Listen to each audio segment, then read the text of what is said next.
Welcome back to our channel, Coraljax, where we've been visiting ancient sites and delving into the history and folklore that surround them. Today, we're exploring a fairly unusual megalithic monument, commonly referred to as Cerrig Y Gof, translates as the Blacksmith stone. And this is another first for us. We have not been to Cerrig Y Gof. Cerrig Y Gof. I was thinking Cerrig Atgof, no, Atgof's cave. Cerrig Y Gof. But there's also another variation, Cerrig Atgof, which would mean remembrance stone.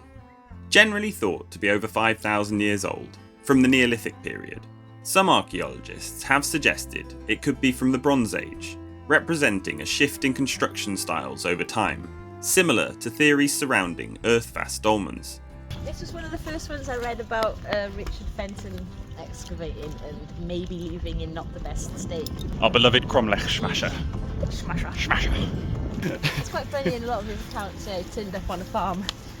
They start digging with the landowner, and then it rains a lot. And he's like, oh no, it's too wet, let's stop. And then didn't bother to go back the next day. Yeah. So it didn't get put back together. Just a note if you're new to the channel, we'll often use the Welsh word cromlech interchangeably with its modern counterpart dolmen. You can find cromlechs across the world, and in Pembrokeshire we have a high concentration surviving in various forms, which can be loosely subdivided into gallery grave, portal dolmen, earth-fast dolmen, tripod, polygonal, rectangular, and the structures at Cerrig Y Gof can certainly be described as roughly rectangular, much like cist graves.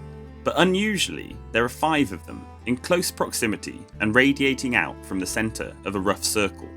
Just off the A487, there's no dedicated parking, and we couldn't see a footpath on OS maps. But luckily, the landowner seemed happy for people to visit, with an open gate and no sign of restriction when we arrived, and accounts online seemed to agree. Having driven this road innumerable times, with little to no knowledge of this place, I was genuinely gobsmacked by the scale and magnificence. We've visited a few multi-chamber sites now, and from what I'd seen online, I expected Cerrig Y Gof to be slightly underwhelming, but these 5 heavily disturbed cromlech are much more remarkable. So, Cerrig Y Gof. It's a very nice house there. Try not to film them too much. But yeah, quite a large site. Much larger than I thought, once again. The photos just do not do it justice. So, if you think it looks quite big in this video, it's bigger. Yeah. Richard Fenton thought there might have been a cromlech in the middle, but people say there wasn't enough room for there to have been a cromlech in the middle. So, if you've been watching our channel diligently, you might remember me saying that Dyfryn Dydw was quite rare, that there was 2 cromlechs next to each other. Well, I take that back. Yeah. And we went to one where there was 3 in a row at Garn Wen, near Fishguard. Despite having had their capstones toppled by Richard Fenton, and other stones removed entirely, there is still a powerful impression of what once was. I don't think pictures will quite do it justice. Should I get the drone out? The field in which they sit is not far from Newport Pembrokeshire, and overlooks the rugged Welsh coastline. It's been a site of great interest to archaeologists and antiquarians for hundreds of years, and although we've been eager to visit for some time, we've been waiting through the wet winter weather to gain an aerial perspective. The earliest account we could find for this monument is from Edward Lloyd more than 3 centuries ago. In 1695 he wrote, "In Newport parish there are 5 of these tables, or altars, placed near each other, which some conjecture to have been once encompassed with a circle of stone pillars, for that there are 2 stones yet standing near them. But these are nothing comparable in bigness to the cromlech Pentra Ivan, and not raised above 3 foot high, nor are they supported with pillars, but stones placed edgewise." But the first time we became aware of Cerrig Y Gof was reading a book published in 1810, a historical tour through Pembrokeshire. The author, antiquarian Richard Fenton, describes digging around Cerrig Y Gof, removing the lid stones and finding various artefacts. Needless to say, archaeology looked a lot different back then, and although we could criticise his methods, Fenton did important documenting work and we do enjoy his books. His main entry is as follows.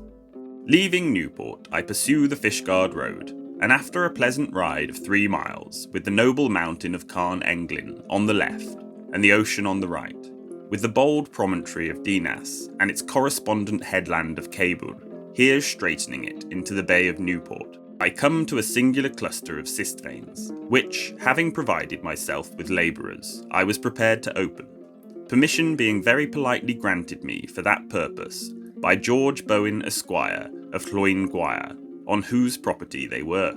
This group, consisting of 5 placed in a circle, radiating from a centre once occupied by what is denominated a cromlech, long since overturned, stood on a gentle rising in a field to the right of the road, and was almost hid, being overgrown with weeds and briars, and by several upright stones still to be traced, seemed to have been surrounded by an extensive circle of such, forming the mysterious precinct. Having removed the lid stones of the cists, and digging down about a foot through fine mould, I came to charcoal, and soon after discovered pieces of urns of the rudest pottery, some particles of bones, and a quantity of Black Sea pebbles. I opened them all, and with a very trifling variation of their contents, found them of the same character. In the vacant space between each cist vein, as well as in the centre over which the cromlech had been raised, I likewise dug, found nothing indicatory of sepulture, furnishing a strong presumption that it was for a very different use. Yet it still remains to be ascertained for what purpose that relic of remote antiquity called the cromlech was erected, and about which antiquaries in their opinion are still divided. The spot was most probably in the midst of woods, the farm that is near, though now not very productive of trees, being called the forest. When we visited, we didn't see any of the standing stones mentioned in these early accounts, but there is a cut mark stone, lying down, which may once have been erect. Fortunately, Fenton gives little indication as to when he explored the site. He has also been criticised for the disturbed condition of the monument, but to be fair, it can be argued that the site had been in a deranged state as early as July 1774, as quoted from Windham 1775. Within 2 miles of Newport, a beggarly town, the road passes close to the remains of 4 or 5 Druid sepulchres, or altars. Stones are large, and were originally supported with 4 upright pillars, like the legs of a table. They are all within the circumference of about 60 yards, and one of them is nearly perfect. As you heard in his account, Richard Fenton suggests that there was a cromlech in the centre. However, there seems to be little evidence for this. In 1872, Barnwell published the first plan of Cerrig Y Gof. He did not question Fenton's account of the central cromlech, but added, "It is impossible to say whether the whole work was done at one time, or the chambers added from time to time." Illustrations provided by Barnwell show the monument in much the same state as when resurveyed in 1936 by Grimes, and again in 1972 by Lynch.